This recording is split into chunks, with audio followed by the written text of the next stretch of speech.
भगवान परशुराम के वह 3 शिष्य कौन थे जो तीनों महारथी थे और तीनों श्रापित थे और तीनों युद्ध में जब तक जीवित थे तब तक भगवान श्री कृष्ण सशंकित थे युद्ध की कल्पना को लेकर। वीडियो में आगे बढ़ने से पहले आप हमारे चैनल को सब्सक्राइब कर लें, बेल आइकन को भी दबाना ना भूलें। पौराणिक कथाओं में यह वर्णन मिलता है कि भगवान परशुराम त्रेता युग से लेकर आज तक जीवित हैं और श्री हरि नारायण के 10वें अवतार भगवान कल्कि के अवतरित होने तक जीवित रहेंगे और उन्हें शस्त्र और शास्त्र का ज्ञान देने के बाद ही पृथ्वी लोक से अपने धाम को रवाना होंगे।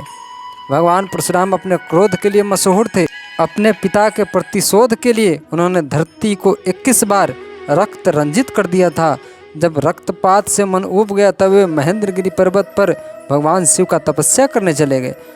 गुरु परशुराम के अनेक शिष्य बने, जिनमें प्रमुख रूप से जिनका नाम आता है वे पितामह भीष्म, गुरु द्रोण और महारथी कर्ण थे। यह तीनों जितना शक्तिशाली और कुशल थे कि अगर श्री कृष्ण पांडवों के पक्ष में नहीं होते तो पांडवों की सेना सहित एक दिन में पराजय का सामना करना पड़ता। परंतु तीनों किसी न किसी पाप या श्राप से भी ग्रसित थे।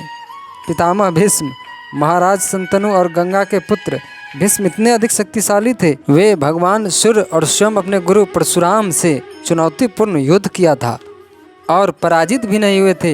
वे बचपन में ही माता गंगा के प्रवाह को उल्टा कर दिया था। इनसे युद्ध करने की क्षमता देवताओं के पास भी नहीं थी।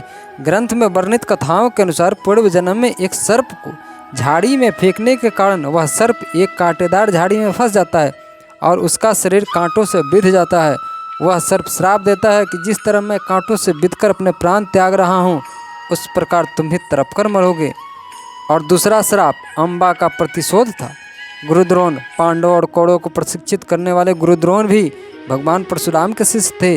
वे धनुर्विद्या में जितने निपुण थे उतने ही युद्ध की रणनीति बनाने में।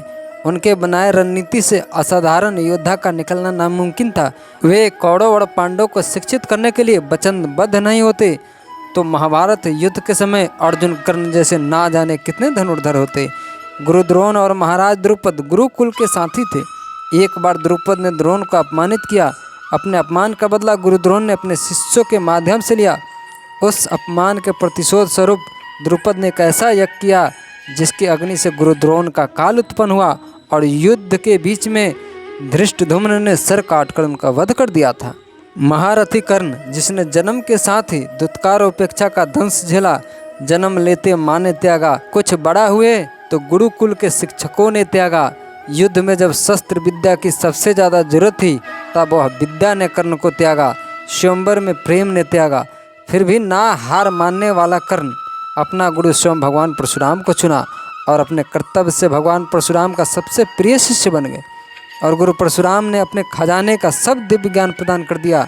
कर्ण इतने बड़े धनुर्धर थे कि अपने दिव्यास्त्र के बल पर देवराज इंद्र को भयभीत कर दिया था। अर्जुन समेत सभी पांडवों को रणभूमि से भागने पर मजबूर कर दिया था। युद्ध के मैदान में जिस रथ पर स्वयं नारायण और वीर हनुमान विराजमान थे उस रथ को ब्रह्मदेव भी नहीं हिला सकते थे। उस रथ को कर्ण ने 3 गज पीछे खिसका दिया था। गुरु परशुराम से शिक्षा पूर्ण होते ही कर्ण का भेद गुरु के सामने खुल जाता है और भगवान परशुराम कर्ण को कठोर श्राप देते हैं कि जब तुम्हें मेरे सिखाए विद्या की सबसे अधिक जरूरत होगी तब तुम सब भूल जाओगे। कहते हैं एक बार एक ऋषि का बछड़ा एक राक्षस चुरा कर भाग रहा था। तब वह महात्मा मदद के लिए पुकार रहा होता है। तब कर्ण उस महात्मा की पुकार सुन राक्षस का पीछा करते हैं। राक्षस पर छोड़े गए तीर गलती से उस बछड़े को लग जाती है, उसकी मृत्यु हो जाती है। तब यह सब देखकर ऋषि को लगता है कि यह कर्ण ने जानबूझकर कर दिया है। तब वह कर्ण को बछड़े के समान मृत्यु प्राप्त होने का श्राप देते हैं। कर्ण को इन सब श्रापों से उसका कवच और कुंडल बचा भी लेता, परंतु ब्राह्मण रूपी इंद्र के एक बार मांगने पर अपना दिव्य कवच और कुंडल भी दान कर दिया।